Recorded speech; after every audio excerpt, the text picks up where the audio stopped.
ਵਾਹਿਗੁਰੂ ਜੀ ਕਾ ਖਾਲਸਾ, ਵਾਹਿਗੁਰੂ ਜੀ ਕੀ ਫਤਿਹ ਜੀ। ਸਾਰੇ ਵੀਰ ਭੈਣਾਂ ਨੂੰ ਸਵਾਗਤ ਹੈ ਜੀ ਤੁਹਾਡਾ ਸਾਰਿਆਂ ਦਾ ਆਨਲਾਈਨ ਗੁਰਮਤਿ ਕਲਾਸ ਵਿੱਚ।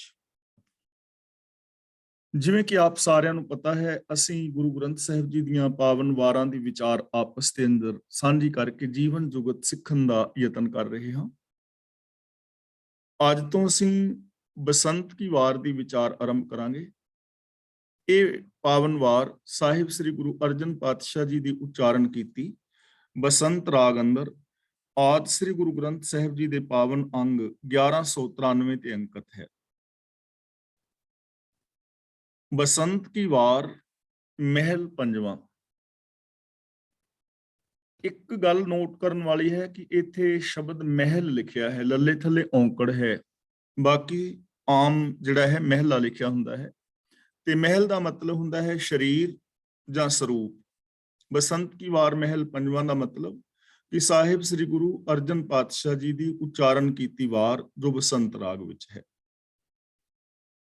ਇਸ ਵਾਰ ਬਾਰੇ ਇੱਕ ਛੋਟੀ ਜਿਹੀ ਸਾਖੀ ਜਾਂ ਕਹਾਣੀ ਜੋੜੀ ਜਾਂਦੀ ਹੈ। ਉਹ ਇਹ ਹੈ ਕਿ ਗੁਰੂ ਅਰਜਨ ਪਾਤਸ਼ਾਹ ਜੀ ਪ੍ਰਸ਼ਾਦਾ ਛਕ ਰਹੇ ਸੀ।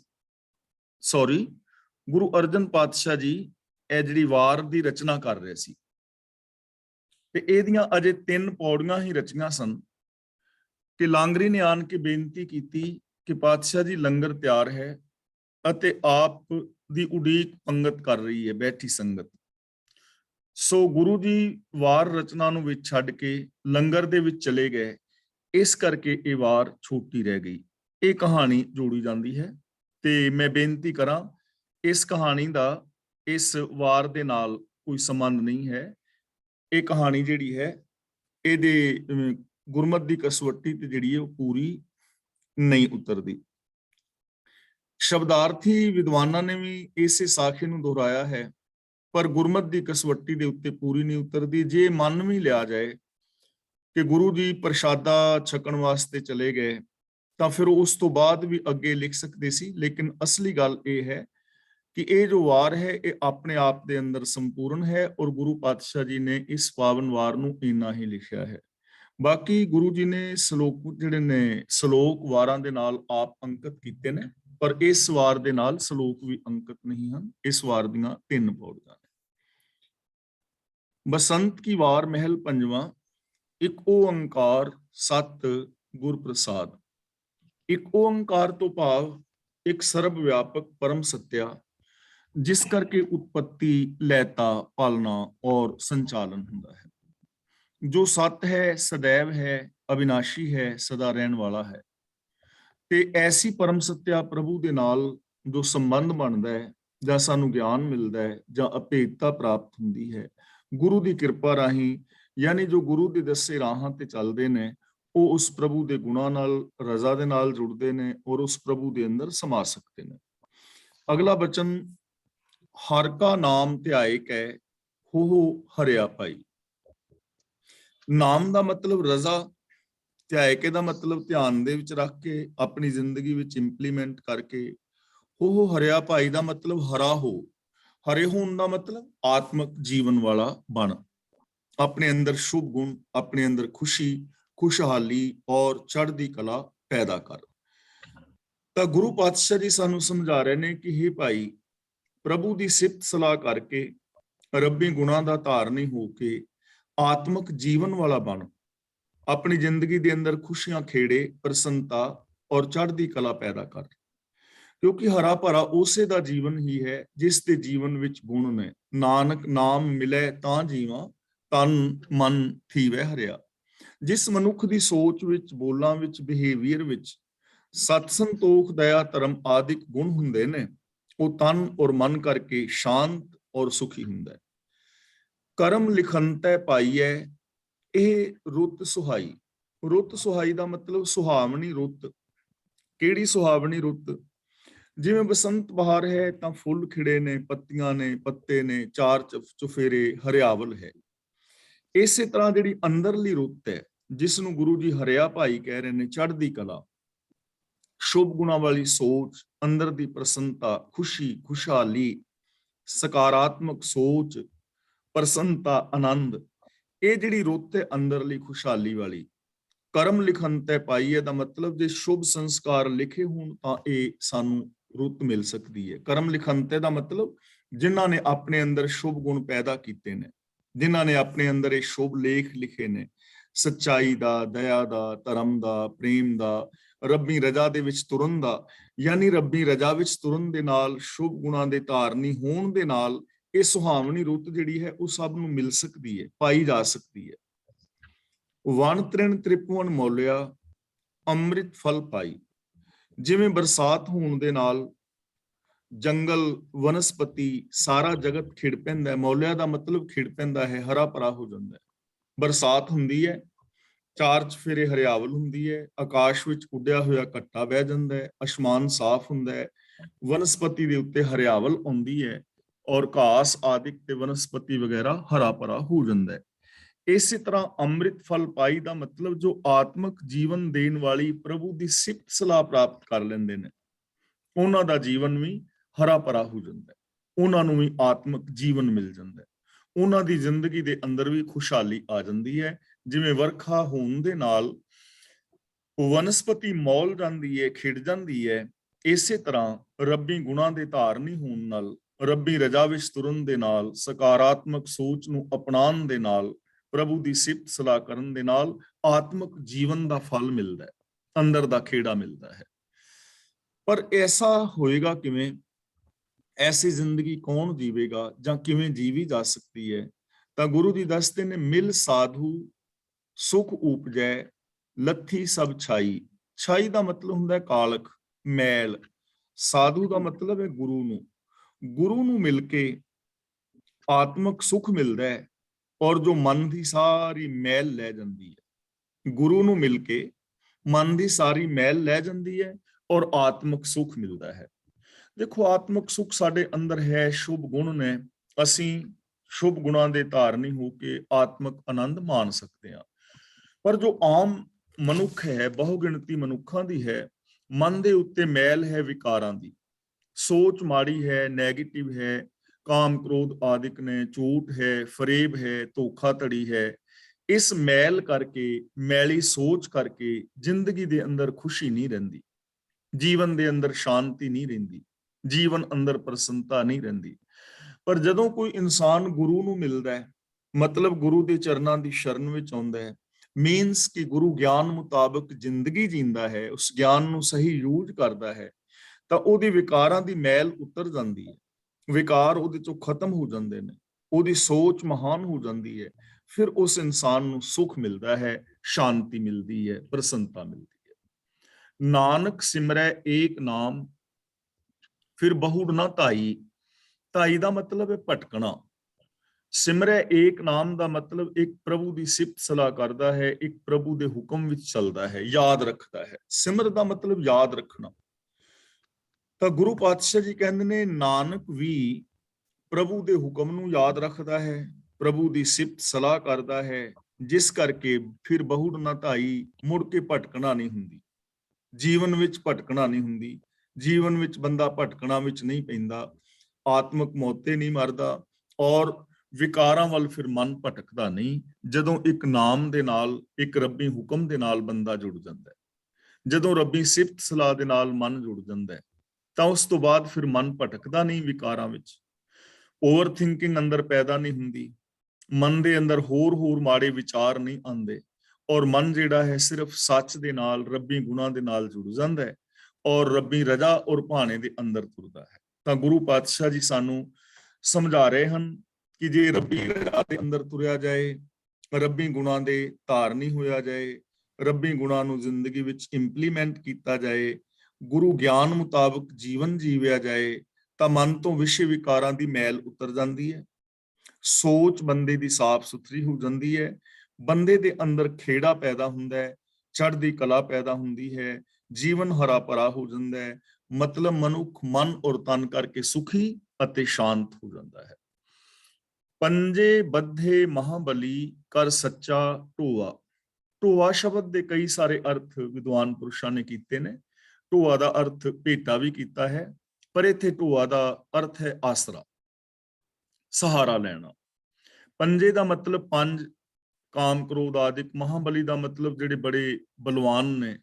बद्धे का मतलब बन ले, मीनस कि अपने वस विच कर ले। कर सच्चा ढोआ, सच्चा ढोआ का मतलब सच्चा आसरा, यानी सच का आसरा लैके। सच्चा आसरा केड़ा है? रब्बी रजा का, रब्बी भाने का, रब्बी गुणा का और गुरु के ज्ञान का। गुरु ज्ञान ही एक सच्चा आसरा है, रब्बी रजा ही एक सच्चा आसरा है, रब्बी गुण ही एक सच्चा आसरा ने, जो सानू आत्मक मौत तो बचाते हैं, जो साडे जीवन की सफलता का कारण बनते हैं। तो गुरु पातशाह जी कहते हैं, जिस भी मनुख ने सच नू अपनी जिंदगी का आधार बनाया, आसरा बनाया, उन्हें पंजा महाबलियां नू जित लिया, उन्हें पंजा महाबलियां नू बन लिया, उन्हें पंजा महाबलियां नू कर एक अपने काबू कर लिया। जिवें गुरु जी का पावन बचन ना होर भी थां ते, वात वजन टमक भेरियां, मल लथे लैंदे फेरियां, नेहते पंज जवान मैं, गुर थापी दिती कंड जियो। गुरु ने कंड ते थापी दिती दा मतलब गुरु ने ज्ञान दी दात बख्शिश की, गुरु ने वे ऑफ लाइफ दिता, गुरु ने एक सोच दिती, ते उस ज्ञान और सोच नू अपना के मैं इन्हां पंजां विकारां नू नेण लिया, इन्हां पंजां विकारां नू बन लिया, अपने काबू कर लिया। तां सच्चा आसरा लेना है, ते सच्चा आसरा है गुरु ज्ञान दा। गुरु ज्ञान ही एक सच्चा आसरा है। ज्ञान दे आसरे ही बंदा इस जीवन नू महान बना सकता है। गुरु जी दा पावन बचन भी है, अकली साहिब सेविए, अकली कीचे दान, अकली पढ़ के बुझिए, अकली पाइए मान। जो ज्ञान दी गलत वरतों करते ने, वो अपने जीवन नू बर्बाद कर बैठते ने, वो अपने जीवन दे अंदर दुखांत पैदा कर लेंदे ने। पर जो सच्चे गुरु ज्ञान नू अपने जीवन का सहारा बनाते ने, ज्ञान की सही वरतों करते ने, वो जीवन के अंदर सफल हुंदे ने। इसलिए सच नू अपने जीवन का बेस बनाना है, रब्बी गुणा का सहारा लेना है, गुरु दे दिते वे ऑफ लाइफ नू अपने जीवन का आधार जो बनाएगा, वो इन्हां पंजां विकारां नू फतेह कर लेगा। अपने चरण जपायन विच दई खड़ोआ। दई का मतलब प्रभु, विच दा मतलब ਉਹਦੇ ਹਿਰਦੇ ਦੇ ਅੰਦਰ, ਉਹਦੀ ਸੋਚ ਦੇ ਅੰਦਰ। ਖੜੋਆ ਦਾ ਮਤਲਬ ਆਣ ਕੇ ਖਲੋ ਗਿਆ। ਦਿਆਲੂ ਪ੍ਰਭੂ ਉਹਦੇ ਹਿਰਦੇ ਵਿੱਚ ਆ ਖਲੋਤਾ। ਹਿਰਦੇ ਵਿੱਚ ਆ ਖਲੋਤਾ ਦਾ ਮਤਲਬ ਉਹਦਾ ਸਹਾਰਾ ਬਣ ਗਿਆ। ਉਹਦੀ ਸੋਚ ਦੇ ਅੰਦਰ ਪ੍ਰਭੂ ਦੇ ਗੁਣ ਟਿਕ ਗਏ। ਆਪਣੇ ਚਰਨ ਜਪਾਏਨ, ਤੇ ਉਸਦੇ ਹਿਰਦੇ ਦੇ ਅੰਦਰ ਪ੍ਰਭੂ ਨੇ ਆਪਣੇ ਚਰਨ ਜਪਾਏਨ ਦਾ ਮਤਲਬ ਆਪਣੇ ਚਰਨ ਟਿਕਾਏ। ਚਰਨ ਟਿਕਾਏ ਦਾ ਮਤਲਬ ਕਿ ਆਪਣੇ ਗੁਣਾਂ ਦਾ ਜਾਪ ਜਪਾਇਆ, अपने गुणा नू याद कराया, अपने गुणा नू इंप्लीमेंट कराया। उसके हिरदे दे अंदर मानो प्रभु आप खलोया और प्रभु ने उस तो अपने गुण गवाए। मतलब कि उन्हें प्रभु नू अपने जीवन का सहारा बनाया और रब्बी गुणा नू उसने अपनी जिंदगी दे विच इंप्लीमेंट किया। रब्बी गुणा नू उन्हें अपनी वरतों दे अंदर लियांदा। इहो ही है प्रभु दे चरनां नू जपना, जानना। जप दा मतलब जानना, जप का मतलब सांझ पानी। तो ओदी प्रभु चरना दे नाल सांझ पै गई। प्रभु ने अपने गुणा दे नाल ओदी सांझ पवा दी। रोग सोग सब मिट गए, नित नवा निरोआ। नवा निरोआ का मतलब रोग रहत, अरोग। सब का मतलब सारे। तो जिस मनुख ने प्रभु दे गुणा नू अपने हिरदे विच वसाया और गुरु ज्ञान मुताबिक जिंदगी जीवी, गुरु ज्ञान राही उहदे अंदरों विकारां दी मैल उतर गई, तां उहदे सारे रोग और संसे मिट गए ते ओह सदा नवा निरोआ हो गया। नवा निरोआ दा मतलब अरोग हो गया। ओह नवा निरोआ दा मतलब अरोग हो गया। उहदे सारे मानसिक रोग खत्म हो गए। काम क्रोध लोभ मोह आदि के सारे रोग ही तां है ते इन्हां रोगां तों निर्लेप होना ही, बचना ही अरोगता है। ਤੇ ਯਾਦ ਰੱਖਣਾ, ਜਿਹੜੀ ਬਾਕੀ ਜੋ ਸਾਡੀ ਅਰੋਗਤਾ ਹੈ, ਜਦੋਂ ਅਸੀਂ ਡਾਕਟਰ ਵੀਰਾਂ ਨੂੰ ਮਿਲਦੇ ਹਾਂ ਤਾਂ ਡਾਕਟਰ ਲੋਕ ਜੋ ਨੇ ਅਰੋਗ ਕਿਹਨੂੰ ਮੰਨਦੇ ਨੇ, ਤੰਦਰੁਸਤ ਕਿਹਨੂੰ ਮੰਨਦੇ ਨੇ? ਇੱਕ ਤਾਂ ਹੈ ਬਿਮਾਰ ਬੰਦਾ ਜਿਸ ਤੇ ਤਨ ਨੂੰ ਕੋਈ ਬਿਮਾਰੀ ਹੈ, ਚਾਹੇ ਉਹ ਬੁਖਾਰ ਹੈ, ਖਾਂਸੀ ਹੈ ਜਾਂ ਕੁਛ ਹੈ, ਉਹ ਬੰਦਾ ਬਿਮਾਰ ਹੋ ਗਿਆ। ਦੂਜੇ ਨੇ ਮਾਨਸਿਕ ਰੋਗੀ, ਜਿਨ੍ਹਾਂ ਨੂੰ ਕੋਈ ਮਾਨਸਿਕ ਰੋਗ ਹੈ, ਡਿਪਰੈਸ਼ਨ ਦਾ, ਚਿੰਤਾ ਦਾ, ਫੋਬੀਆ ਦਾ ਜਾਂ ਕੋਈ ਹੋਰ ਰੋਗ ਹੋ ਗਿਆ। ਹੁਣ ਕਈ ਲੋਕ ਐਸੇ ਹੁੰਦੇ ਨੇ ਜਿਨ੍ਹਾਂ ਨੂੰ ਸਰੀਰ ਦਾ ਕੋਈ ਰੋਗ ਨਹੀਂ ਹੈ, ਨਾ ਖੰਘ ਬੁਖਾਰ, ਕੁਝ ਵੀ ਨਹੀਂ, ਮਾਨਸਿਕ ਰੋਗ ਤੇ ਮਾਨਸਿਕ ਤੌਰ ਤੇ ਵੀ ਉਹਨਾਂ ਨੂੰ ਕੋਈ ਰੋਗ ਨਹੀਂ ਹੈ, ਯਾਨੀ ਉਹ ਡਿਪਰੈਸ਼ਨ ਦਾ ਸ਼ਿਕਾਰ ਵੀ ਨਹੀਂ, ਫੋਬੀਆ ਦੇ ਸ਼ਿਕਾਰ ਵੀ ਨਹੀਂ, ਪਰ ਉਹਨਾਂ ਦਾ ਬਿਹੇਵੀਅਰ ਚੰਗਾ ਨਹੀਂ, ਬੋਲਬਾਣੀ ਚੰਗੀ ਨਹੀਂ, ਤਾਂ ਡਾਕਟਰ ਉਹਨੂੰ ਵੀ ਰੋਗੀ ਮੰਨਦੇ ਨੇ, ਕਿਉਂਕਿ ਉਹਦਾ ਬਿਹੇਵੀਅਰ ਜਿਹੜਾ ਹੈ ਉਹ ਰੋਗੀ ਹੈ ਨਾ, ਬਿਮਾਰ ਹੈ, ਬਿਹੇਵੀਅਰ ਜਿਹੜਾ ਹੈ ਉਹ ਰੋਗੀ ਹੈ। ਇਸ ਲਈ ਅਰੋਗ ਪੂਰਨ ਤੌਰ ਤੇ ਉਹੀ ਹੈ ਜੋ ਤਨ ਮਨ ਔਰ ਬਚਨ ਕਰਕੇ ਅਰੋਗੀ ਹੈ। ਤਾਂ ਗੁਰੂ ਪਾਤਸ਼ਾਹ ਜੀ ਕਹਿੰਦੇ ਨੇ ਉਸ ਮਨੁੱਖ ਦੇ ਸਾਰੇ ਰੋਗ ਮਿਟ ਜਾਂਦੇ ਨੇ। ਮਾਨਸਿਕ ਉਹ ਬਿਲਕੁਲ ਅਰੋਗ ਹੁੰਦਾ ਹੈ ਮਨ ਬਚਨ ਔਰ ਕਰਮ ਕਰਕੇ। ਨਾ ਉਸ ਦੀ ਮਾਨਸਿਕਤਾ ਰੋਗੀ ਹੁੰਦੀ ਹੈ, ਨਾ ਉਹਦੇ ਬੋਲ ਰੋਗ ਵਾਲੇ ਹੁੰਦੇ ਨੇ, ਨਾ ਉਹਦਾ ਬਿਹੇਵੀਅਰ ਰੋਗ ਵਾਲਾ ਹੁੰਦਾ ਹੈ। ਉਹਦੀ ਮਾਨਸਿਕਤਾ ਵਿੱਚ ਵੀ ਸੱਚ ਔਰ ਪ੍ਰੇਮ ਇਮਾਨਦਾਰੀ ਹੁੰਦੀ ਹੈ, ਉਹਦੇ ਬੋਲ ਵੀ ਸ਼ੁਭ ਗੁਣਾਂ ਵਾਲੇ ਹੁੰਦੇ ਨੇ, ਔਰ ਉਹਦਾ ਬਿਹੇਵੀਅਰ ਵੀ ਜਿਹੜਾ ਹੈ ਸੱਚਾ ਪਿਆਰਾ ਔਰ ਨਿਮਰਤਾ ਵਾਲਾ ਇਮਾਨਦਾਰੀ ਵਾਲਾ ਹੋ ਜਾਂਦਾ ਹੈ। ਦਿਨ ਰੈਣ ਨਾਮ ਧਿਆਏਂਦਾ ਫਿਰ ਪਾਏ ਨਾ ਮੋਆ। ਮੋਆ ਦਾ ਮਤਲਬ ਮੌਤ, ਰਹਿਣ ਦਾ ਮਤਲਬ ਰਾਤ। ਦਿਨ ਰਹਿਣ ਨਾਮ ਧਿਆਏਂਦਾ, ਨਾਮ ਦਾ ਮਤਲਬ ਰੱਬੀ ਹੁਕਮ, ਧਿਆਨ ਦਾ ਮਤਲਬ ਜੋ ਧਿਆਨ ਵਿੱਚ ਰੱਖਦਾ ਹੈ, ਜੋ ਆਪਣਾ ਧਿਆਨ ਹਮੇਸ਼ਾ ਰੱਬੀ ਹੁਕਮ ਵਿੱਚ ਰੱਖਦਾ ਹੈ, ਭਾਵ ਜੋ ਰੱਬੀ ਰਜ਼ਾ ਵਿੱਚ ਤੁਰਦਾ ਹੈ, ਰੱਬੀ ਸਿਫਤ ਸਲਾਹ ਕਰਦਾ ਹੈ। ਫਿਰ ਪਾਏ ਨਾ ਮੋਆ, ਫਿਰ ਦਾ ਮਤਲਬ ਮੁੜ ਕੇ ਉਹਨੂੰ ਆਤਮਿਕ ਜੀਵਨ ਮਿਲ ਜਾਂਦਾ ਹੈ ਤੇ ਮੁੜ ਕੇ ਉਹ ਮੌਤ ਵਿੱਚ ਨਹੀਂ ਪੈਂਦਾ। ਮੌਤ ਦਾ ਮਤਲਬ ਆਤਮਿਕ ਮੌਤ ਤੇ ਨਹੀਂ ਮਰਦਾ, ਉਹਨੂੰ ਆਤਮਿਕ ਮੌਤ ਨਹੀਂ ਮਿਲਦੀ ਦੁਬਾਰਾ। ਉਹ ਆਤਮਿਕ ਮੌਤ ਤੋਂ ਬਚ ਜਾਂਦਾ ਹੈ, ਮੁੜ ਕੇ ਉਹਨੂੰ ਆਤਮਿਕ ਮੌਤ ਨਹੀਂ ਹੁੰਦੀ। ਜਿਹੜਾ ਇੱਕ ਵਾਰ ਰੱਬੀ ਗੁਣਾਂ ਦੇ ਨਾਲ ਜੁੜ ਗਿਆ, ਜਿਸ ਨੇ ਰੱਬੀ ਰਜ਼ਾ ਨੂੰ ਫੋਲੋ ਕਰ ਲਿਆ, ਉਹ ਫਿਰ ਆਤਮਿਕ ਮੌਤ ਤੇ ਨਹੀਂ ਮਰਦਾ, ਉਹ ਮੁੜ ਕੇ ਮਰਦਾ ਨਹੀਂ। ਉਹਦੇ ਅੰਦਰੋਂ ਇਨਸਾਨੀਅਤ ਨਹੀਂ ਮਰਦੀ, ਉਹਦੇ ਅੰਦਰੋਂ ਜ਼ਮੀਰ ਨਹੀਂ ਮਰਦੀ, ਉਹਦੇ ਅੰਦਰ ਫਿਰ ਢਹਿੰਦੀ ਕਲਾ ਨਹੀਂ ਆਉਂਦੀ, ਉਹਦੇ ਅੰਦਰ ਫਿਰ ਨੈਗੇਟਿਵਿਟੀ ਨਹੀਂ ਆਉਂਦੀ। ਉਹ ਹਮੇਸ਼ਾ ਆਗਾ ਹੂੰ ਕੁਤਰਾਗ, ਪਿੱਛਾ ਫੇਰ ਨਾ ਮੋਢੜਾ, ਸਿਜ ਇਵੇਹਾ ਵਾਰ, ਨਾਨਕ ਬਹੁਤ ਨਾ ਹੋਵੀ ਜਨਮੜਾ ਵਾਲੀ ਜ਼ਿੰਦਗੀ ਜੀਂਦਾ ਹੈ। ਤਾਂ ਇਸ ਤਰ੍ਹਾਂ ਜੇ ਅਸੀਂ ਆਤਮਿਕ ਮੌਤ ਤੋਂ ਬਚਣਾ ਚਾਹੁੰਦੇ ਹਾਂ ਕਿ ਸਾਡੇ ਅੰਦਰ ਹਮੇਸ਼ਾ ਇਨਸਾਨੀਅਤ ਜ਼ਿੰਦਾ ਰਹੇ, ਅਸੀਂ ਮਨ ਬਚਨ ਕਰਮ ਕਰਕੇ ਇਨਸਾਨੀਅਤ ਵਾਲੇ ਕਰਮ ਕਰੀਏ, ਤਾਂ ਉਹਦੇ ਵਾਸਤੇ ਇੱਕੋ ਹੀ ਚੀਜ਼ ਹੈ, ਰੱਬੀ ਰਜ਼ਾ ਵਿੱਚ ਤੁਰਨਾ ਔਰ ਰੱਬੀ ਗੁਣਾਂ ਦੇ ਧਾਰਨੀ ਹੋਣਾ। ਜੋ ਇਨਸਾਨ ਪ੍ਰਭੂ ਦੀ ਸਿਫਤ ਸਲਾਹ ਕਰਦਾ ਹੈ ਦਿਨ ਰਾਤ ਹਰ ਵਕਤ, ਉਹ ਮੁੜ ਕੇ ਆਤਮਿਕ ਮੌਤ ਤੇ ਨਹੀਂ ਮਰਦਾ। ਜਿਸ ਤੇ ਉਪਜਿਆ ਨਾਨਕਾ ਸੋਈ ਫਿਰ ਹੋਆ।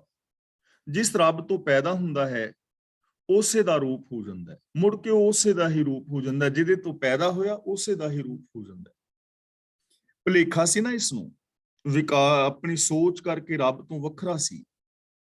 ਜਿਵੇਂ ਇੱਕ ਬੂੰਦ ਸਮੁੰਦਰ ਤੋਂ ਪੈਦਾ ਹੋਈ ਤੇ ਮੁੜ ਕੇ ਸਮੁੰਦਰ ਵਿੱਚ ਹੀ ਮਿਲ ਗਈ, ਹੈ ਤੇ ਉਹ ਪਾਣੀ ਦਾ ਹੀ ਰੂਪ ਸੀ ਜਦੋਂ ਸਮੁੰਦਰ ਵਿੱਚ ਸੀ ਉਦੋਂ ਵੀ, ਜਦੋਂ ਸਮੁੰਦਰ ਤੋਂ ਵੱਖਰੀ ਹੋਈ ਉਦੋਂ ਵੀ ਉਹ ਪਾਣੀ ਹੀ ਸੀ, ਲੇਕਿਨ ਵੱਖਰੀ ਪ੍ਰਤੀਤ ਕਰਦੀ ਸੀ।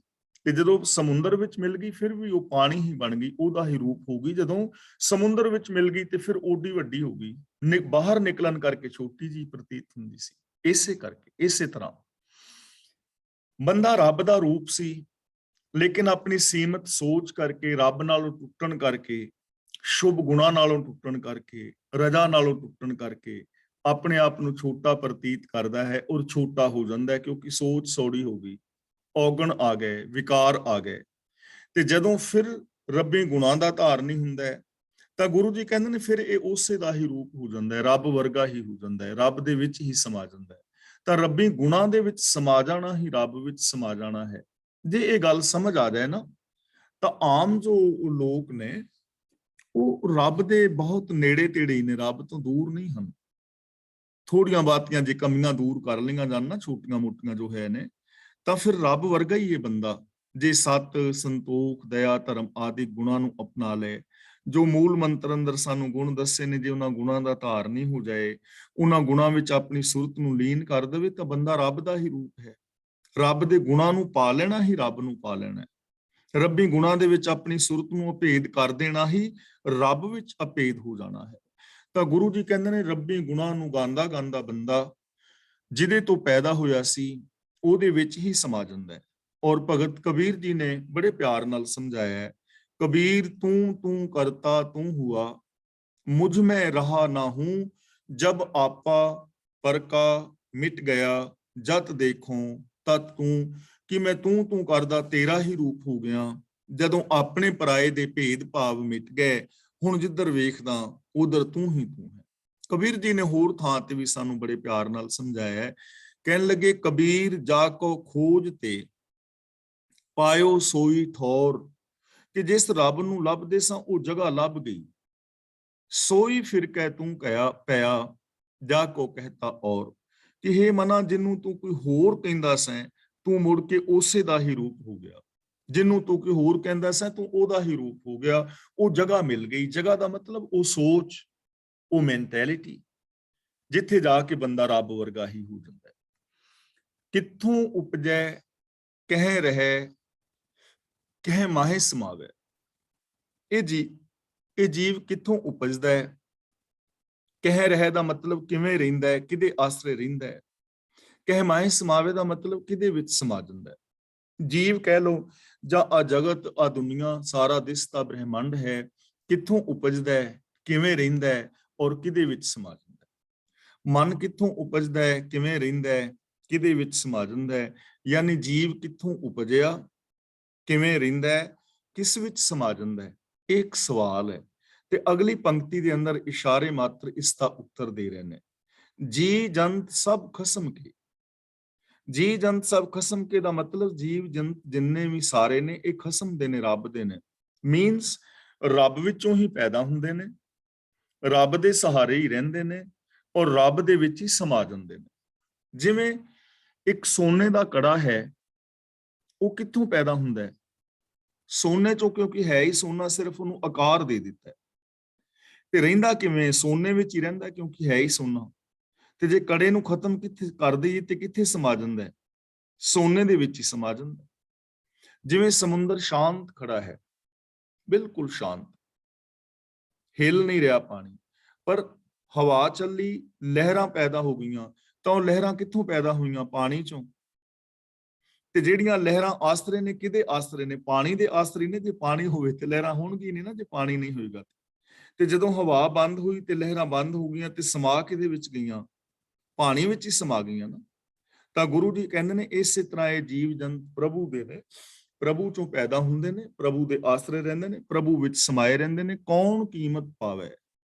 ਉਸ ਰੱਬ ਦੀ ਕੀਮਤ ਕੌਣ ਪਾ ਸਕਦਾ ਹੈ? ਭਾਵ ਕਿ ਉਹਦਾ ਅੰਤ ਕੋਈ ਨਹੀਂ ਪਾ ਸਕਦਾ। ਪ੍ਰਭੂ ਅਨੰਤ ਹੈ, ਉਹਦੇ ਗੁਣ ਅਨੰਤ ਨੇ, ਉਹਦੀ ਰਜ਼ਾ ਭਾਣਾ ਅਨੰਤ ਹੈ, ਅਨੰਤ ਗੁਣਾਂ ਦਾ ਮਾਲਕ ਹੈ। ਇਹ ਜੀਵ ਜੰਤ ਉਸੇ ਦੇ ਨੇ, ਉਸੇ ਚੋਂ ਪੈਦਾ ਹੁੰਦੇ ਨੇ, ਉਹਦੇ ਹੀ ਸਹਾਰੇ ਰਹਿੰਦੇ ਨੇ, ਉਹਦੀ ਕੋਈ ਕੀਮਤ ਨਹੀਂ ਪਾ ਸਕਦਾ। ਕਹਿਨ ਧਿਆਇਨ ਸੁਣਨ ਨਿਤ ਸੇ ਭਗਤ ਸੁਹਾਵੇ। ਕਹਿਣ ਦਾ ਮਤਲਬ ਜੋ ਕਹਿੰਦੇ ਨੇ, ਸੁਣਨ ਦਾ ਮਤਲਬ ਜੋ ਸੁਣਦੇ ਨੇ, ਸੁਹਾਵੇ ਦਾ ਮਤਲਬ ਸੋਹਣੇ ਲੱਗਦੇ ਨੇ। ਕਿ ਜੋ ਜੋ ਉਸ ਪ੍ਰਭੂ ਦੇ ਗੁਣ ਉਚਾਰਦੇ ਨੇ, ਜੋ ਜੋ ਉਸ ਪ੍ਰਭੂ ਦੇ ਗੁਣਾਂ ਨੂੰ ਸੁਣਦੇ ਨੇ, ਉਹ ਪ੍ਰਭੂ ਦੇ ਭਗਤ ਸੋਹਣੇ ਜੀਵਨ ਵਾਲੇ ਹੋ ਜਾਂਦੇ ਨੇ। ਹੁਣ ਦੇਖੋ, ਭਗਤ ਕੌਣ ਹੈ? ਭਗਤ ਦਾ ਮਤਲਬ ਇਹ ਨਹੀਂ ਹੈ ਕਿ ਜੋ ਮਾਲਾ ਫੇਰਦਾ ਹੈ, ਸਮਾਧੀਆਂ ਲਾਉਂਦਾ ਹੈ, ਜੰਗਲਾਂ ਵਿੱਚ ਜਾਂਦਾ ਹੈ, ਦੁਨੀਆ ਦਾ ਤਿਆਗ ਕਰਦਾ ਹੈ, ਪੁੱਠੇ ਸਿੱਧੇ ਸਾਹ ਲੈਂਦਾ ਹੈ, ਉਹਨੂੰ ਭਗਤ ਨਹੀਂ ਕਹਿੰਦੇ। ਕਿੰਨਾ ਸੋਹਣਾ ਸਾਨੂੰ ਗਿਆਨ ਦੇ ਰਹੇ ਨੇ ਕਿ ਜਿਹੜੇ ਲੋਕ ਰੱਬੀ ਗੁਣਾਂ ਦੀ ਗੱਲ ਕਰਦੇ ਨੇ ਔਰ ਰੱਬੀ ਗੁਣਾਂ ਨੂੰ ਸੁਣਦੇ ਨੇ, ਉਹ ਰੱਬ ਦੇ ਭਗਤ ਨੇ, ਉਹਨਾਂ ਦਾ ਜੀਵਨ ਸੋਹਣਾ ਬਣ ਜਾਂਦਾ ਹੈ। ਤਾਂ ਰੱਬ ਦੀ ਭਗਤੀ ਕੀ ਹੋਇਆ? ਗੁਣਾਂ ਦੇ ਧਾਰਨੀ ਹੋਣਾ, ਗੁਣਾਂ ਦੀ ਗੱਲ ਕਰਨਾ, ਗੁਣਾਂ ਨੂੰ ਸੁਣਨਾ, ਗੁਣਾਂ ਨੂੰ ਜ਼ਿੰਦਗੀ ਦੇ ਵਿੱਚ ਇੰਪਲੀਮੈਂਟ ਜੋ ਕਰਦਾ ਹੈ, ਉਹੀ ਰੱਬ ਦਾ ਭਗਤ ਹੈ। ਇਹੀ ਰੱਬ ਦੀ ਭਗਤੀ ਹੈ। ਸਭ ਗੁਣ ਤੇਰੇ ਮੈਂ ਨਾਹੀ ਕੋਏ, ਵਿਣ ਗੁਣ ਕੀਤੇ ਭਗਤ ਨਾ ਹੋਏ। ਤਾਂ ਜੋ ਜੋ ਵੀ ਉਸ ਪ੍ਰਭੂ ਦੇ ਗੁਣ ਉਚਾਰਦੇ ਨੇ, ਸੁਣਦੇ ਨੇ, ਉਹ ਪ੍ਰਭੂ ਦੇ ਭਗਤ ਨੇ, ਉਹ ਰੱਬ ਦੇ ਪਿਆਰੇ ਨੇ, ਉਹਨਾਂ ਦਾ ਜੀਵਨ ਸੁਹਾਵਣਾ ਹੋ ਜਾਂਦਾ ਹੈ। ਤਾਂ ਕਿੰਨਾ ਸਿੰਪਲ, ਸੌਖਾ ਸਾਧਨ ਆਪਣੇ ਜੀਵਨ ਨੂੰ ਸੋਹਣਾ ਬਣਾਉਣ ਦਾ ਗੁਰੂ ਜੀ ਦੱਸ ਰਹੇ ਨੇ। ਅਸੀਂ ਦੇਖੋ, ਜ਼ਿੰਦਗੀ ਜੀਣੀ ਹੈ, ਜ਼ਿੰਦਗੀ ਜੀਣੀ ਹੀ ਹੈ, ਤੇ ਸਾਨੂੰ ਤਿੰਨ ਕੁ ਗੱਲਾਂ ਦਾ ਖਿਆਲ ਰੱਖਣਾ ਚਾਹੀਦਾ, ਜ਼ਿਆਦੀਆਂ ਨਹੀਂ ਤਾਂ ਤਿੰਨ ਕੁ ਮੋਟੀਆਂ ਗੱਲਾਂ। ਪਹਿਲੀ ਗੱਲ ਕਿ ਅਸੀਂ ਸਮਾਜ ਦੇ ਅੰਦਰ ਜੀਣਾ ਹੈ। ਸਮਾਜਿਕ ਅਸੀਂ ਪ੍ਰਾਣੀ ਹਾਂ, ਸਮਾਜ ਤੋਂ ਵੱਖਰੇ ਅਸੀਂ ਰਹਿ ਨਹੀਂ ਸਕਦੇ। ਕਿਵੇਂ ਜੀਵਾਂਗੇ ਬਿਨਾਂ ਸਮਾਜ ਤੋਂ? ਮੰਨ ਲਓ ਕੋਈ ਹੋਵੇ ਹੀ ਨਾ ਇਸ ਦੁਨੀਆ ਵਿੱਚ, ਮੈਂ ਜਾਂ ਤੁਹਾਡੇ ਵਿੱਚੋਂ ਕੋਈ ਇੱਕ ਹੀ ਬੰਦਾ ਇਕੱਲਾ ਹੀ ਹੋਵੇ, ਤਾਂ ਉਹਦੀ ਜ਼ਿੰਦਗੀ ਕੈਸੀ ਹੋਏਗੀ? ਕਿੱਥੋਂ ਸਮਾਨ ਖਰੀਦੇਗਾ, ਕਿੱਥੋਂ ਸਮਾਨ ਵੇਚੇਗਾ, ਕਿੱਥੋਂ ਸਮਾਨ ਪੈਦਾ ਕਰੇਗਾ। ਇਕੱਲੇ ਬੰਦੇ ਦੀ ਕੋਈ ਜ਼ਿੰਦਗੀ ਨਹੀਂ ਹੈ ਨਾ। ਅਸੀਂ ਇੱਕ ਦੂਜੇ ਦੇ ਆਸਰੇ ਹਾਂ, ਇੱਕ ਦੂਜੇ ਦੇ ਉੱਤੇ ਡਿਪੈਂਡ ਹਾਂ। ਸਮਾਜ ਦੇ ਵਿੱਚ ਅਸੀਂ ਰਹਿਣਾ ਹੈ, ਚਾਹੇ ਉਹ ਚਾਚੇ ਤਾਏ ਨਾਨਕੇ ਦਾਦਕੇ ਸਹੁਰੇ ਨੇ, ਮਿੱਤਰ ਸੱਜਣ ਨੇ, ਜਾਂ ਜਿੱਥੇ ਅਸੀਂ ਜੌਬ ਕਰਦੇ ਹਾਂ, ਪੂਰੀ ਦੁਨੀਆ, ਬੰਦਾ ਇੱਕ ਦੂਜੇ ਤੇ ਆਸਰਿਤ ਹੈ, ਸਮਾਜ ਵਿੱਚ ਰਹਿਣਾ ਹੈ।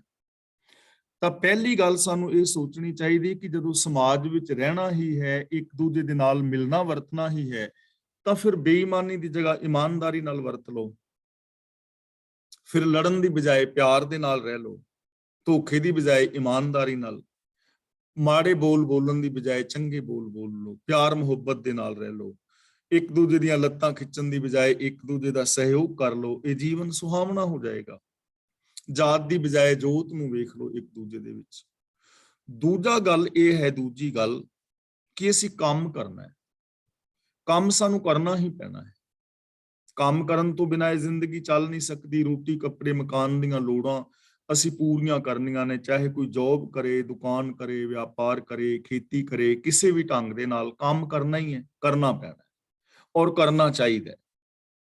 ਤਾਂ ਫਿਰ ਸਾਨੂੰ ਇਹ ਸੋਚ ਲੈਣਾ ਚਾਹੀਦਾ ਕਿ ਜਦੋਂ ਕੰਮ ਕਰਨਾ ਹੀ ਪੈਣਾ ਹੈ ਤਾਂ ਫਿਰ ਉਤਸ਼ਾਹ ਨਾਲ ਕਰ ਲਓ, ਪਿਆਰ ਨਾਲ ਕਰ ਲਓ, ਲਗਨ ਦੇ ਨਾਲ ਕਰ ਲਓ, ਖੁਸ਼ੀ ਦੇ ਨਾਲ ਕਰੋ, ਪਿਆਰ ਦੇ ਨਾਲ ਕਰੋ, ਦਿਲ ਕਰਕੇ ਕਰੋ।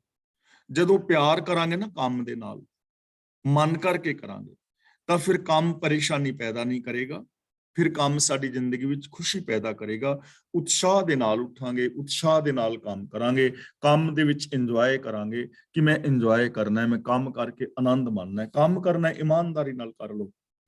ਜੇ ਮੈਂ ਦਿਹਾੜੀ ਤੇ ਜਾ ਰਿਹਾ ਤੁਹਾਡੇ ਕੋਲ, ਜਦੋਂ ਮੈਂ ਦਿਹਾੜੀ ਦੇ ਪੈਸੇ ਲੈ ਰਿਹਾ, ਤਾਂ ਜਦ ਮੈਂ ਦਿਹਾੜੀ ਕਰ ਹੀ ਰਿਹਾ, ਪੈਸੇ ਲੈ ਹੀ ਰਿਹਾ, 8 ਘੰਟੇ ਮੈਂ ਕੰਮ ਕਰਨਾ ਹੀ ਹੈ, ਤਾਂ ਮੈਂ ਖੁਸ਼ੀ ਨਾਲ ਕਰ ਲਵਾਂ, ਇਮਾਨਦਾਰੀ ਨਾਲ ਕਰ ਲਾਂ। ਔਰ ਜਿੰਨੇ ਮੈਂ ਪੈਸੇ ਲੈਣਾ ਉਹਦੇ ਤੋਂ ਜੇ ਵੱਧ ਨਹੀਂ ਤੇ ਘੱਟ ਤੋਂ ਘੱਟ ਕੰਮ ਤੇ ਨਾ ਕਰਾਂ, ਮਤਲਬ ਇਮਾਨਦਾਰੀ ਨਾਲ ਕਰ ਲਓ। ਤੇ ਤੀਜੀ ਗੱਲ ਹੈ ਕਿ ਅਸੀਂ ਸੋਚਣਾ ਹੈ, ਕੁਛ ਨਾ ਕੁਛ ਸਾਡੇ ਮਨ ਦੇ ਅੰਦਰ ਵਿਚਾਰ ਆਉਣੇ ਨੇ। ਇਹਨਾਂ ਤੋਂ ਬਿਨਾਂ ਬੰਦਾ ਰਹਿ ਨਹੀਂ ਸਕਦਾ। ਮਨ ਵਿੱਚ ਵਿਚਾਰ ਆਣੇ ਹੀ ਆਣੇ ਨੇ। ਤਾਂ ਜਦੋਂ ਮਨ ਦੇ ਅੰਦਰ ਵਿਚਾਰ ਆਉਣੇ ਨੇ, ਇਕੱਲੇ ਬੈਠੇ ਹੋ ਜਾਂ ਸੋਚ ਰਹੇ ਹੋ ਕਿ ਅੱਜ ਮੈਂ ਫਲਾਂ ਬੰਦੇ ਦੀਆਂ ਚੁਗਲੀਆਂ ਦੂਜੇ ਕੋਲ ਜਾ ਕੇ ਕਰਨੀਆਂ ਨੇ, ਜਾਂ ਉਸ ਬੰਦੇ ਨੂੰ ਧੋਖਾ ਦੇਣਾ ਹੈ, ਜਾਂ ਅਸੀਂ ਸੋਚ ਰਹੇ ਹਾਂ ਕਿ ਮੈਂ ਤੇ ਨਿਕੰਮਾ ਹਾਂ, ਮੈਂ ਤੇ ਕੁਛ ਕਰ ਨਹੀਂ ਸਕਦਾ, ਮੈਨੂੰ ਤੇ ਹਮੇਸ਼ਾ ਬਿਮਾਰੀ ਚੰਬੜੀ ਰਹਿੰਦੀ ਹੈ, ਮੇਰੇ ਤੋਂ ਤੇ ਕਾਮਯਾਬ ਨਹੀਂ ਹੋਇਆ ਜਾਣਾ, ਮੈਨੂੰ ਤੇ ਕੋਈ ਪਿਆਰ ਹੀ ਨਹੀਂ ਕਰਦਾ, ਮੈਨੂੰ ਤੇ ਕੋਈ ਚੰਗਾ ਹੀ ਨਹੀਂ ਸਮਝਦਾ। ਹੁਣ ਇਹ ਵਿਚਾਰ ਆ ਰਹੇ ਨੇ ਨਾ, ਤਾਂ ਜਦੋਂ ਸੋਚਣਾ ਹੀ ਹੈ ਤੇ ਐਵੇਂ ਨਾ ਸੋਚੋ। ਐਵੇਂ ਸੋਚ ਲਓ ਕਿ ਐਸ ਪ੍ਰਭੂ ਦੀ ਯੂਨੀਵਰਸ ਦੇ ਅੰਦਰ ਮੈਂ ਰੱਬ ਦੀ ਸਪੈਸ਼ਲ ਕ੍ਰੀਏਸ਼ਨ ਹਾਂ, ਮੇਰੇ ਅੰਦਰ ਹਰ ਕੰਮ ਕਰਨ ਦੀ ਤਾਕਤ ਹੈ, ਮੈਂ ਕਾਮਯਾਬ ਹੋ ਸਕਦਾ ਹਾਂ, ਮੈਂ ਇੱਕ ਸੱਚਾ ਸੁੱਚਾ ਇਨਸਾਨ ਹਾਂ, ਮੈਂ ਚੰਗੇ ਕਰਮ ਕਰਨੇ ਨੇ, ਮੇਰੀ ਜ਼ਿੰਦਗੀ ਠੀਕ ਰਾਹਾਂ ਤੇ ਜਾ ਰਹੀ ਹੈ। ਇਸ ਤਰ੍ਹਾਂ ਸੋਚ ਲਓ, ਕੌਨਫੀਡੈਂਸ ਆਪਣੇ ਅੰਦਰ ਪੈਦਾ ਕਰ ਲਓ। ਜਦੋਂ ਸੋਚਣਾ ਹੀ ਹੈ ਤੇ ਐਵੇਂ ਸੋਚ ਲਓ। ਦੂਜੀ ਸੋਚ ਆ ਰਹੀ ਹੈ ਮੇਰੇ ਅੰਦਰ ਕਿ ਮੈਂ ਹੀ ਸਭ ਤੋਂ ਵੱਡਾ ਹਾਂ, ਮੈਂ ਹੀ ਸਭ ਤੋਂ ਮਹਾਨ ਹਾਂ, ਬਾਕੀ ਤੇ ਨਿਕੰਮੇ ਨੇ, ਤਾਂ ਐਵੇਂ ਨਾ ਸੋਚੋ।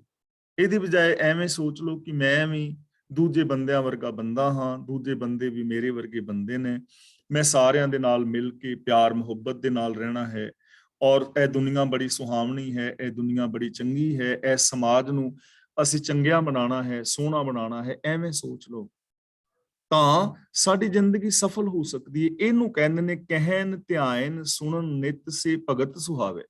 ਜਿਹੜੇ ਕਹਿੰਦੇ ਵੀ ਇਹ ਕਰਮ ਨੇ, ਗੁਣ ਨੇ, ਸੁਣਦੇ ਵੀ ਐਸੇ ਕਰਮ ਨੇ, ਗੁਣ ਨੇ, ਔਰ ਜੋ ਮਨ ਵਚਨ ਕਰਮ ਕਰਕੇ ਗੁਣਾਂ ਦੇ ਧਾਰਨੀ ਹੁੰਦੇ ਨੇ, ਉਹ ਅਸਲੀ ਰੱਬ ਦੇ ਭਗਤ ਨੇ, ਤੇ ਉਹਨਾਂ ਦਾ ਜੀਵਨ ਸੁਹਾਵਣਾ ਬਣ ਜਾਂਦਾ ਹੈ।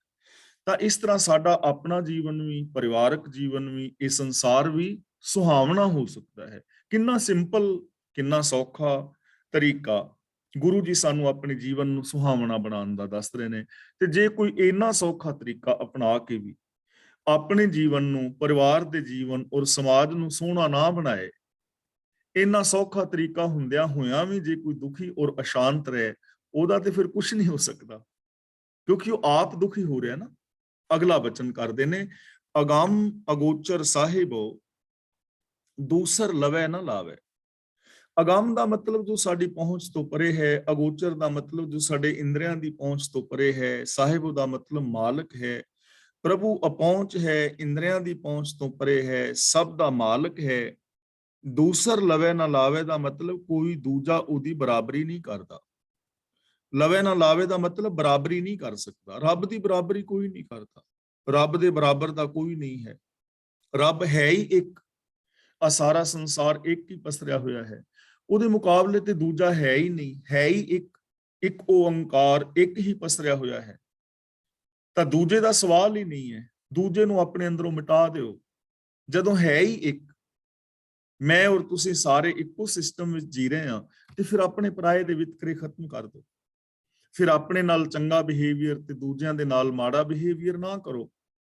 ਫਿਰ ਜੈਸਾ ਬਿਹੇਵੀਅਰ ਦੂਜਿਆਂ ਤੋਂ ਆਪਣੇ ਵਾਸਤੇ ਚਾਹੁੰਦੇ ਹੋ, ਉਹੋ ਜਿਹਾ ਬਿਹੇਵੀਅਰ ਦੂਜਿਆਂ ਦੇ ਨਾਲ ਵੀ ਕਰੋ।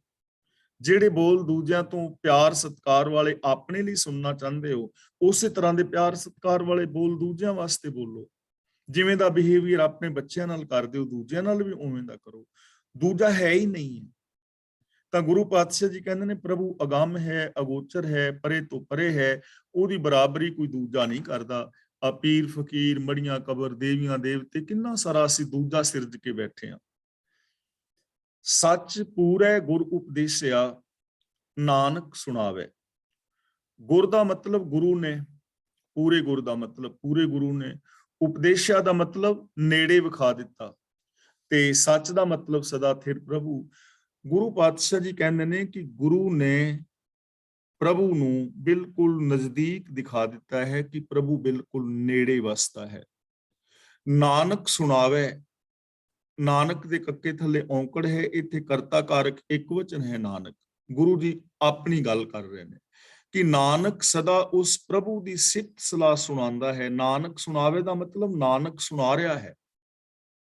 ਨਾਨਕ ਹਮੇਸ਼ਾ ਉਸ ਪ੍ਰਭੂ ਦੀ ਗੱਲ ਕਰਕੇ ਸੁਣਾਉਂਦਾ ਹੈ, ਜਿਹੜਾ ਪ੍ਰਭੂ ਨੇੜੇ ਹੈ। ਪੂਰੇ ਗੁਰੂ ਨੇ ਉਹ ਪ੍ਰਭੂ ਨੇੜੇ ਵਿਖਾ ਦਿੱਤਾ ਹੈ। ਉਪਦੇਸ਼ਿਆ ਦਾ ਮਤਲਬ ਨੇੜੇ ਵਿਖਾ ਦਿੱਤਾ। ਇਹ ਐਸਾ ਉਪਦੇਸ਼ ਦਿੱਤਾ ਕਿ ਉਹ ਪ੍ਰਭੂ ਪਰਮਾਤਮਾ ਬਿਲਕੁਲ ਨਜ਼ਦੀਕ ਵਸਦਾ ਹੈ। ਐਸਾ ਉਪਦੇਸ਼ ਦਿੱਤਾ ਹੈ, ਅੰਦਰ ਵਸਦਾ ਹੈ, ਹਰ ਇੱਕ ਦੇ ਅੰਦਰ ਵਸਦਾ ਹੈ। ਜਿਹੜਾ ਪ੍ਰਭੂ ਗੁਰੂ ਨੇ ਨਾਨਕ ਨੂੰ ਨੇੜੇ ਵਿਖਾਇਆ ਹੈ। ਗੁਰੂ ਨਾਨਕ ਪਾਤਸ਼ਾਹ ਜੀ ਕਹਿ ਰਹੇ ਨੇ, ਗੁਰੂ ਅਰਜਨ ਪਾਤਸ਼ਾਹ ਜੀ, ਕਿ ਮੈਂ ਉਸ ਪ੍ਰਭੂ ਦੀ ਸਿਫਤ ਸਲਾਹ ਸੁਣਾ ਰਿਹਾ ਹਾਂ।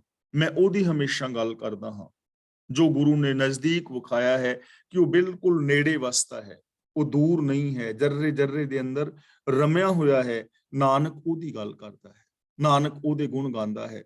ਤਾਂ ਗੁਰੂ ਦੀ ਰਹਿਮਤ ਔਰ ਬਖਸ਼ਿਸ਼ ਕਰਨ ਅਸੀਂ ਵੀ ਉਸ ਪ੍ਰਭੂ ਦੇ ਗੁਣ ਗਾ ਸਕੀਏ, ਅਸੀਂ ਵੀ ਉਸ ਪ੍ਰਭੂ ਦੇ ਨਾਲ ਜੁੜ ਸਕੀਏ ਔਰ ਉਸ ਪ੍ਰਭੂ ਦੀ ਰਹਿਮਤ ਦੇ ਪਾਤਰ ਬਣ ਸਕੀਏ। ਇੱਥੇ ਹੁਣ ਆਪ ਦੇਖ ਰਹੇ ਹੋ, ਸੱਚ ਪੂਰੇ ਗੁਰ ਉਪਦੇਸਿਆ, ਨਾਨਕ ਸੁਣਾਵੇ। ਇੱਥੇ 3 ਔਰ 3 ਦੇ ਅੱਗੇ ਇੱਕ ਅੰਕ ਹੈ। ਪਹਿਲਾ ਜੋ 3 ਹੈ, ਇਹਦਾ ਮੀਨਿੰਗ ਹੈ ਕਿ ਇੱਕ ਵਾਰ ਦੀਆਂ, ਇਸ ਵਾਰ ਦੀਆਂ 3 ਪੌੜੀਆਂ ਨੇ, ਇਸ ਵਾਰ ਦੀਆਂ 3 ਪੌੜੀਆਂ ਨੇ। ਤੇ ਅੱਗੇ ਇੱਕ ਦਾ ਮਤਲਬ ਕਿ ਇਹ ਇੱਕ ਵਾਰ ਪੂਰੀ ਹੋ ਗਈ ਹੈ। ਗੁਰੂ ਜੀ ਨੇ ਇੱਥੇ ਇਸ਼ਾਰਾ ਕਰ ਦਿੱਤਾ ਹੈ ਕਿ ਇੱਕ ਵਾਰ ਪੂਰੀ ਹੋ ਗਈ। ਇਹਦਾ ਮਤਲਬ ਇਹ ਵਾਰ ਅਧੂਰੀ ਨਹੀਂ ਹੈ, ਇਹ ਵਾਰ ਆਪਣੇ ਆਪ ਦੇ ਅੰਦਰ ਬਿਲਕੁਲ ਮੁਕੰਮਲ ਹੈ। ਤਾਂ ਗੁਰੂ ਦੀ ਰਹਿਮਤ ਔਰ ਬਖਸ਼ਿਸ਼ ਕਰਨ ਕਿ ਅਸੀਂ ਗੁਰੂ ਪਾਤਸ਼ਾਹ ਜੀ ਦੀ ਪਾਵਨ ਬਾਣੀ ਮੁਤਾਬਕ ਜ਼ਿੰਦਗੀ ਜੀ ਕੇ ਆਪਣੇ ਜੀਵਨ ਨੂੰ ਸਫਲ ਔਰ ਸੁਚੱਜਾ ਕਰ ਸਕੀਏ ਤੇ ਗੁਰਬਾਣੀ ਮੁਤਾਬਕ ਆਪਣਾ ਜੀਵਨ ਬਸਰ ਕਰ ਸਕੀਏ। ਤਾਂ ਅੱਜ ਦੀ ਜੋ ਵਿਚਾਰ ਹੈ ਉਸ ਨੂੰ ਇੱਥੇ ਹੀ ਸਮਾਪਤ ਕਰਦੇ ਹਾਂ ਜੀ। ਇਹ ਵਾਰ ਸਮਾਪਤ ਹੋ ਗਈ ਹੈ। ਅੱਜ ਦੀ ਇਸ ਵਿਚਾਰ ਵਿੱਚ ਜੇ ਕਿਸੇ ਵੀਰ ਭੈਣ ਦਾ ਕੋਈ ਸਵਾਲ ਹੈ ਤਾਂ ਆਪ ਉਹ ਸਵਾਲ ਕਰ ਸਕਦੇ ਹੋ। ਔਰ ਜੇ ਅੱਜ ਦੀ ਇਸ ਵਾਰ ਬਾਰੇ ਜੇ ਕਿਸੇ ਵੀਰ ਭੈਣ ਨੇ